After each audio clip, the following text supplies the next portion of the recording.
Kelas semuanya, selamat siang. Perkenalkan, nama saya Marturis Bolon. Di sini saya akan menjawab pertanyaan yang ada di link ya, yaitu contoh kasus ada kapal penumpang yang difungsikan menjadi kapal rumah sakit di Laut Merah untuk merawat korban-korban konflik Palestina dan Israel. Kapal ini sendiri berbendera Turki dan merawat warga Palestina, dan pada suatu saat diserang oleh tentara Israel. Serangan ini menewaskan 20 kru kapal yang berkebangsaan Turki dan Jerman. Pertanyaannya, kira-kira apakah negara Israel tersebut bisa diminta pertanggungjawaban dan kemana akan diadili?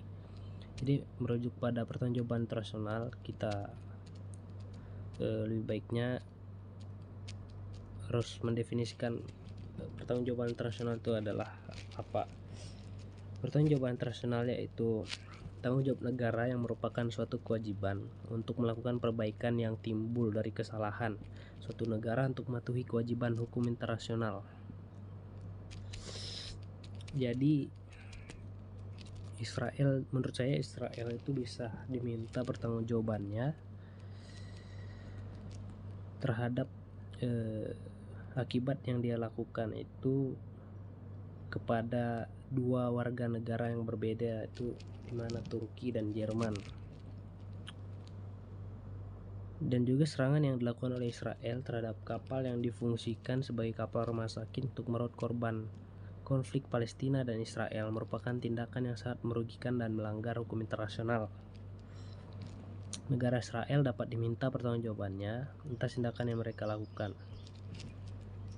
Atas tindakan tersebut dapat diadili di pengadilan internasional seperti Mahkamah Internasional atau Pengadilan Pidana Internasional.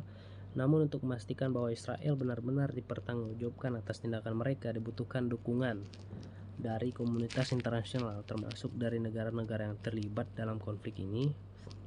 Penting juga untuk dicatat bahwa ada banyak faktor yang perlu dipertimbangkan dalam menentukan apakah Israel dapat diadili atas tindakan mereka, seperti hukum internasional yang berlaku dan hak-hak negara yang terlibat dalam konflik ini. Oleh karena itu diperlukan upaya diplomatik yang kuat dan kerjasama antara negara-negara terkait untuk menyelesaikan masalah ini dengan cara yang adil dan transparan.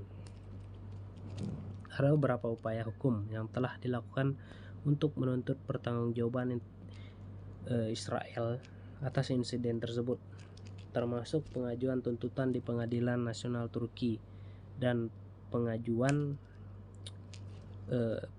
ke Mahkamah Pidana Internasional (ICC) oleh Komite Internasional Palang Merah.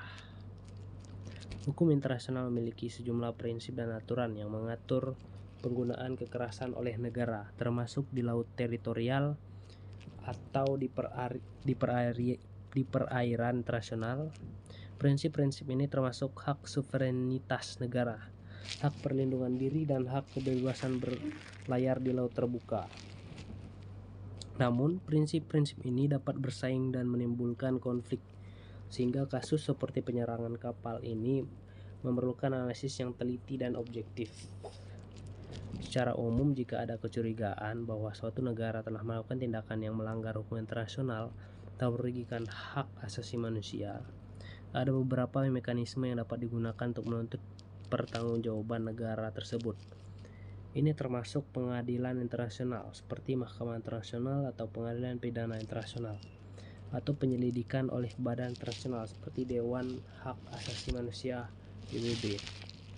Jadi menurut saya Israel bisa diminta pertanggungjawabannya atas akibat yang dilakukannya terhadap 20 kru warga negara yang berbeda, yaitu Jerman dan Turki, dan bisa diadili di Mahkamah Pidana Mahkamah Pidana Internasional dan Mahkamah Konstitusi Internasional. Dari dua negara tersebut bisa menuntut pertanggungjawaban Israel itu diadili di situ. Dan ada juga pertanggungjawaban dapat timbul karena pelanggaran perjanjian internasional, yaitu treaty. Asas bahwa setiap pelanggaran suatu perjanjian internasional menimbulkan kewajiban.